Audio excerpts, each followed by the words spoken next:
My name is Lily. I'm 39. The other day, my grade school daughter said, Mom, can you teach me how to do makeup? and I was taken aback. Girls sure grow up fast, don't they? Now that I think about it, when I was little, I used to get so excited over toy necklaces or little lipsticks. It feels like just yesterday I was changing her diapers, and now my daughter's going to grow up to be a beautiful young lady in no time. Oops, I think I've got something in my eye. Today, I want to share a story from when I used to be a bit of a young lady myself. If you've got a moment, please stick around. It happened about 8 years ago. Holding my newborn daughter in my arms, I came back from the hospital to the home I shared with my husband, Dave. I thought this was the start of a happy life with the three of us, but when I arrived, there were four. My mother-in-law Lucy, who was supposed to be living at her own place, was there to greet me. Apparently, she had stayed to help Dave because, according to her, Dave can't do anything on his own. well, okay. Maybe living alone had been tough for him even for a day. Since I wasn't around, I figured it was what it was and thanked her for taking care of him. She didn't seem to mind and said, I'm glad I could help. with a smile. When I stepped inside, the house was neat and organized and the air felt fresh, so I thought. Maybe it's a good thing she stayed here. But then, a problem came up. My Tiffany engagement ring and marriage ring were nowhere to be found. I had taken them off during my pregnancy because they no longer fit. I had put them in the drawer in our bedroom, but they were missing. Where were the rings? Where did my Tiffany rings go? As I searched everywhere, I noticed something else strange. My Hermes Birkin bag was also gone. It was the bag I had saved up my salary to buy before I got married, a bag full of memories. Wait a second. Even the Prada shoes I had splurged on as a birthday gift to myself were missing. Well, it was understandable that the rings were missing, but how did something as big as a bag or shoes disappear? I didn't even use these things often and they were always stored in the same place. Feeling like something was seriously wrong, I rushed to the living room to ask Lucy. Lucy, did you clean out the closet in the bedroom by any chance? What's got you so flustered? I didn't touch anything in the bedroom. Then, could they have been stolen? Has anything gone missing? Did anything unusual happen while I was away? However, both Dave and Lucy exchanged glances and shook their heads. Nothing happened, right, Mom? That's right. Everything was normal. I told them. My engagement ring and wedding ring, and my designer bag and shoes are missing. Someone broke into the bedroom. That's ridiculous. Did you look carefully? Lucy asked so. I was so panicked that I could only nod in response, clutching my phone as I quickly dialed 911. Hello, is this the police? I think we've been robbed. What? The situation and address? What are you calling the police for? Lucy yelled at me. I was overwhelmed as I tried to respond to the police's questions. Her unexpected anger caught me off guard and I froze. The woman on the other end of the line asked, Mom, are you still there? Oh, yes. You wanted the situation and address, right? Feeling Lucy's obvious sulking gaze, I explained the situation to the police. Less than 10 minutes later, 2 officers arrived at our house. They asked to see the bedroom where the theft had occurred. Though, Lucy kept insisting. This is just a misunderstanding. Please leave. Even if it was a misunderstanding, the fact remained that my things were gone. Even though we were both supposed to be victims in this house, I was pale with fear at the possibility that a stranger might have entered, while Lucy was flushed, yelling. We don't need the police. Even Dave tried to calm me down, saying, It's just 1 or 2 rings, no big deal. 1 or 2 rings. Those are the engagement and wedding rings, the special ones with no replacement. I snapped, my frustration rising. The police officers were silently watching me. All right, Mom. Could you please show me to the bedroom? After that, we'll talk with your husband and mother-in-law in the living room. The older officer said so, leaving the younger one to handle the others while gesturing for me to lead the way. Lucy continued shouting. You have no right to snoop around someone else's house. For the record, this house might have been in Dave's name, but it was my home as well. By that logic, it wouldn't be surprising if someone told her not to barge into someone else's house. Yet, Lucy didn't see it that way. Sensing my confusion, the older officer asked, So, has your mother-in-law been living here? Well, no. I stayed in the hospital for the birth. I only found out today that she'd moved in while I was gone. So your husband didn't discuss letting her stay here with you? No, he didn't. I see. Before you left, were the missing items still here? Yes, they were. I don't have proof for the rings or the bag, but I do have a photo of the shoes since I was considering selling them online. Look, the timestamp shows it was taken just 2 days ago. I see. So, it's clear the items went missing after you left. The officer said so, narrowing his eyes as if deep in thought. All right, let's check the room. Following his instructions, I led him to the bedroom and showed him where the missing items had been stored. As he took fingerprints, he suddenly pointed to a shelf and asked, What's that over there? On the shelf, there was a handkerchief I didn't recognize. That wasn't mine, and it wasn't Dave's either. It stood out because this shelf usually held my favorite photos and decorative items. I always kept it neat, and Dave would have known that too. I had never seen his handkerchief placed there before. I have no idea what it is. I didn't notice until you pointed it out. It wasn't there before I left. While valuable items were missing, an unfamiliar thing was appearing. If this wasn't eerie, then what would be? As my lips trembled, the officer asked, Mind if I check this real quick?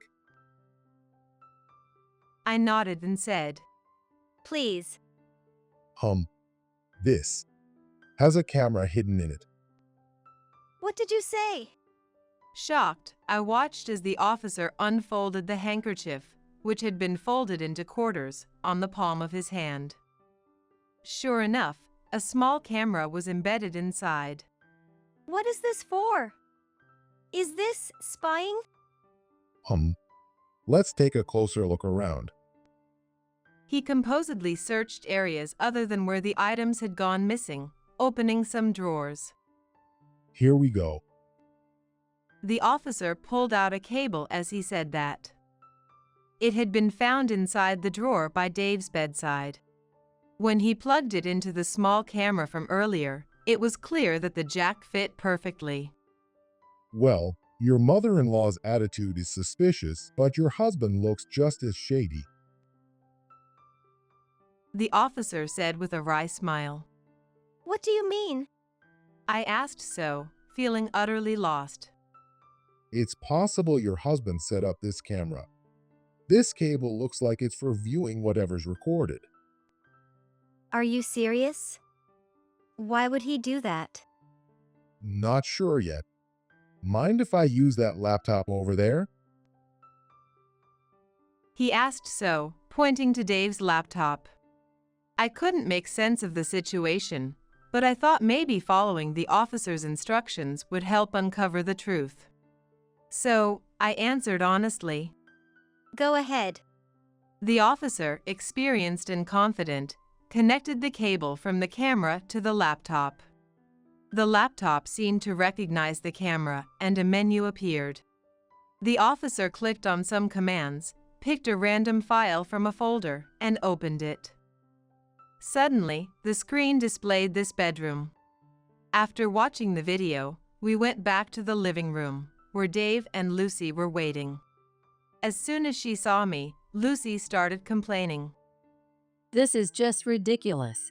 You even called the police because you jumped to conclusions, and now we're being interrogated like criminals. It's humiliating.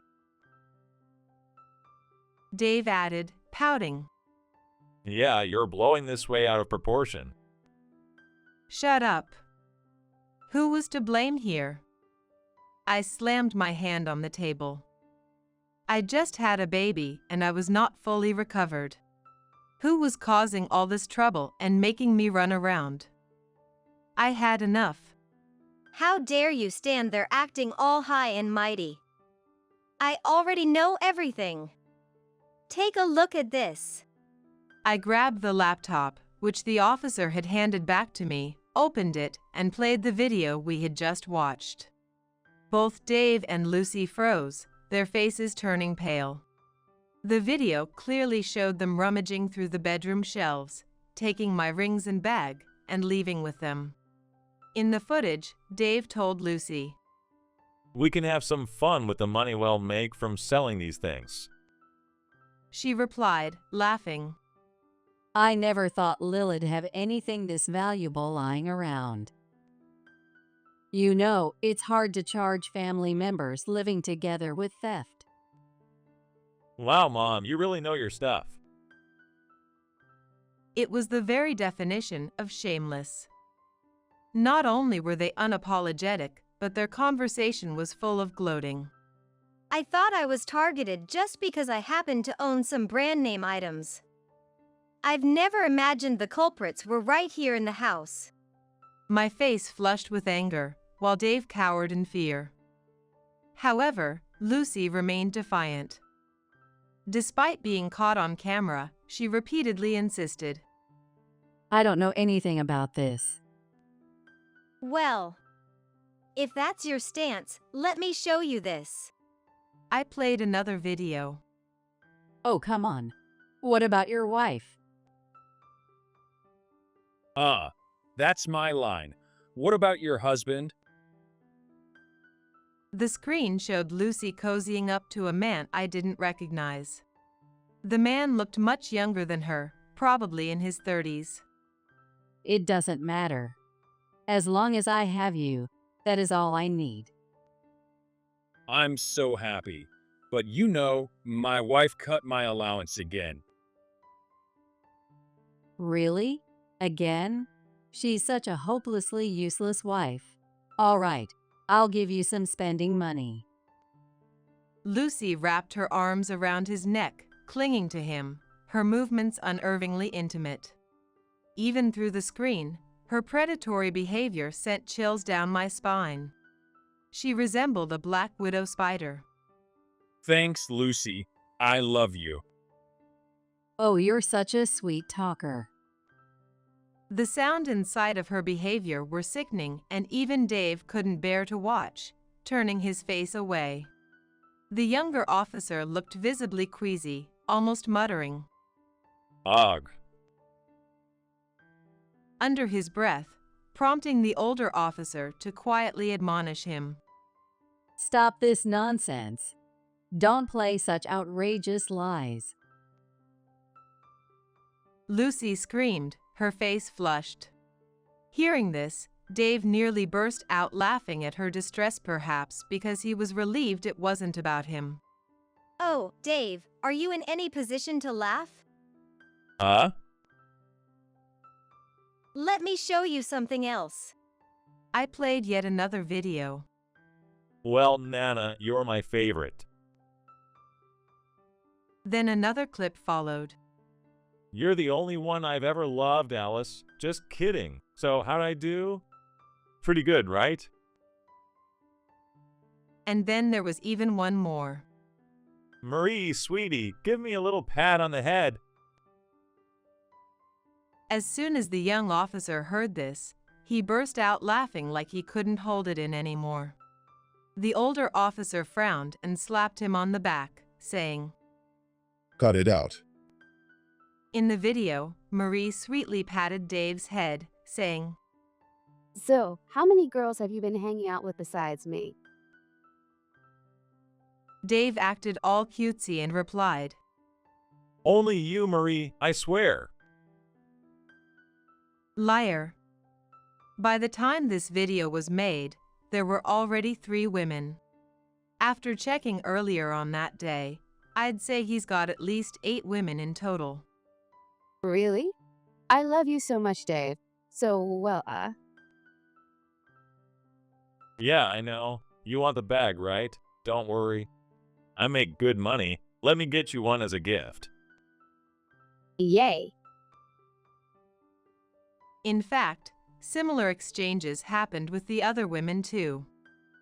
Apparently, Dave had this weird system going where he would secretly film himself with women during their private moments in exchange for buying them whatever they wanted. What a bizarre kink. As you've probably guessed by now, since he had been spending an obscene amount of money on luxury gifts just to make these videos, there was no way he was coming out ahead. As for the video involving Lucy, it was the only one, thank God. It seems that at some point, he accidentally left the recording button on, which is how we ended up with footage of her affair and they're taking my stuff. Chill out, it wasn't like Dave had a strange obsession with his mom's life, or maybe you should think twice. Lucy and Dave turned pale as they realized their indiscretions were exposed to strangers, like the officers who didn't even know them that well. They just sat there, heads hanging low. However, this wasn't the end of it. Not by a long shot. Right at that moment, the doorbell rang. It looks like he's arrived. When I said so, Lucy turned her gaze toward me, visibly drained. I ignored her and went to open the door, welcoming my father-in-law, Tom, inside. As soon as Lucy saw him, she froze and then screamed. Oh my. Oh no. So, cheating at your son's house, huh? Lily filled me in. Well, no. It's not what you think. Then explain. Lily, go ahead and play the video. With pleasure. Tom stared at Lucy with disgust as she panicked. Then, he began watching her affectionate little video, laughing hysterically. A woman your age getting scammed by some young guy for cash. Aren't you ashamed? That's so hilarious. Oh man, my stomach hurts. Wait, what's going on? I thought he'd be furious and heartbroken. His unexpected reaction completely threw me off. Lucy, this man is really milking you for cash, isn't he? You're pathetic. Tom said that, laughing so hard he had to slap his knee. Lucy turned flushed with embarrassment, shrinking so small you'd think her earlier bravado never existed. Man, that was hilarious. Now let's check out my son's one. Let's see how much he's grown. He said so, clearly targeting the most private part of Dave's body. After watching the entire collection of Dave's affair videos, Tom finally spoke with a serious expression. Like mother, like son. You two guys just love being scammed by younger folks, huh? This is not even funny anymore. This is just sad. It goes without saying that Lucy and Dave had expressions on their faces that clearly said they'd rather be laughed at. Tom and I pursued the matter and found out that Lucy had somehow discovered that Dave was cheating. She had made a deal with him, saying she would keep it a secret from me if he let her meet a man at our house in exchange. She preferred to avoid public dates as her lover was much younger. Besides, since he was broke and married, meeting elsewhere wasn't exactly easy. On the other hand, Dave found the arrangement convenient because hosting girls at home meant he didn't need to spend extra money on dates. If the two guys had kept each other's infidelity a secret, this house would have been a paradise where they could do whatever they wanted without consequences. Thus, they struck a deal and became partners in crime. Apparently, one would leave whenever the other had someone over. It seems Lucy never imagined her antics would end up on video. Lily, I'm sorry. Tom, I'll pay her back and do whatever you want. Just forgive me. Me too, Lily. I promise it'll change. I'll do anything, so just forgive me. Both Lucy and Dave apologized. Tom and I exchanged glances and smiled faintly. You two will do anything, huh? I see. We'll do anything then. The two guys enthusiastically replied, Of course. All right, then let's get divorced. Huh? Dave and Lucy looked puzzled at the words from Tom and me, which happened to be in perfect unison. You said you'd do anything, right? So divorce me. Wait, hold on. Couldn't you consider something else instead? Not a chance. Without hesitation, Tom shot down the suggestion. Lucy clung to him desperately and apologized to him profusely, but he didn't budge. Meanwhile, Dave sobbed so hard that it looked like he was trying to paint the floor with his tears and snot, but I wasn't backing down either. Thus, just a few hours after returning from having my baby at the hospital, I decided, with the police standing by, that Dave and I were getting divorced. Later, I made Dave pay me back the amount I had paid to buy my belongings that they had sold. I also demanded the double amount of usual alimony and child support. Why didn't he refuse that? I slightly threatened him, saying, It seems your affair partners are married. It's okay to tell their spouse, right? That's how I negotiated with him. Honestly, it was all bluff since I didn't even know their names at the time. I had only noticed they were married because of a ring in one of the videos.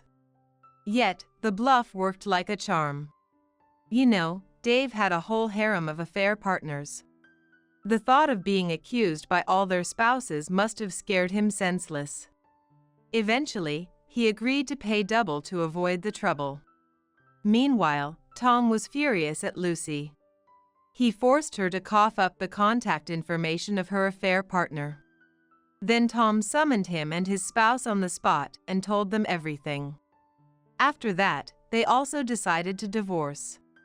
As for me, I had promised not to tell Dave's affair partner's spouses, but I never said I wouldn't go after the affair partners themselves.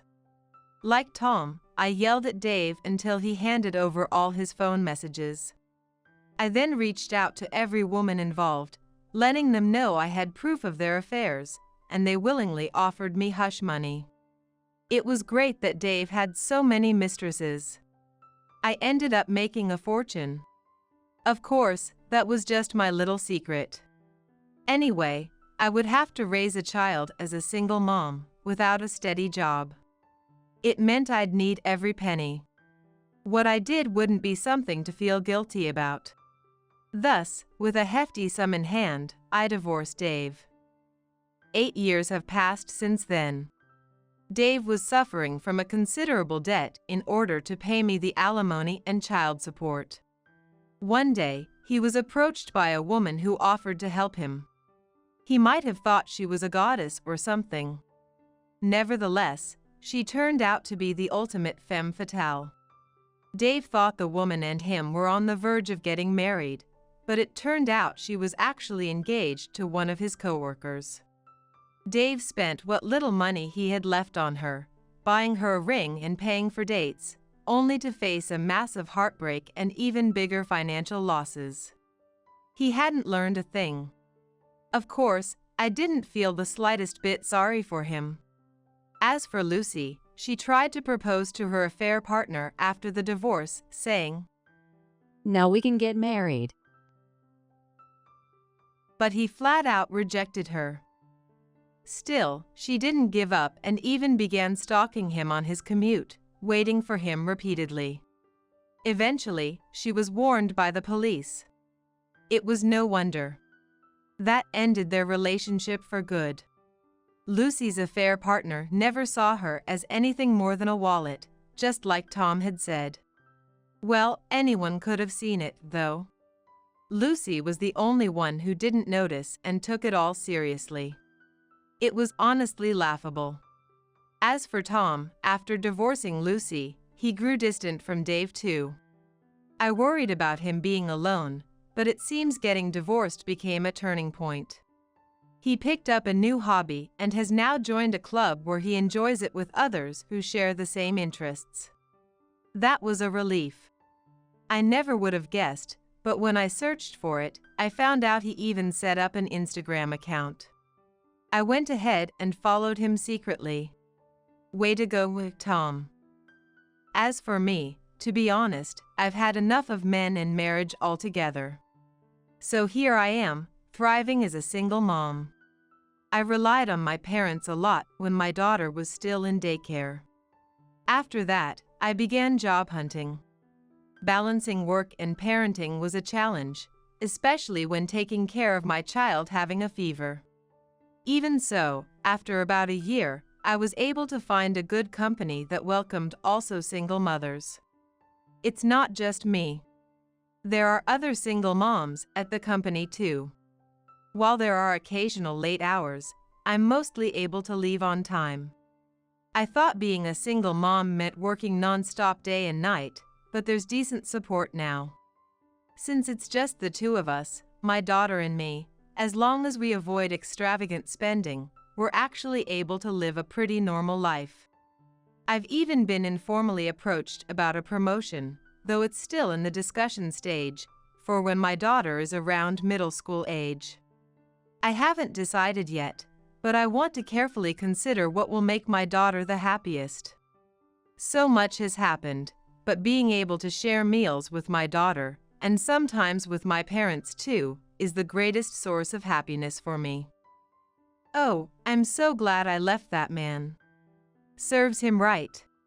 His adorable daughter will never even call him Dad. My marriage ended in such a mess, but as a parent, I still hope my daughter finds a good person to marry and lives a happy life. Until the day she brings home a wonderful man, I'll keep doing my best as her mom. All right, time to get to work today.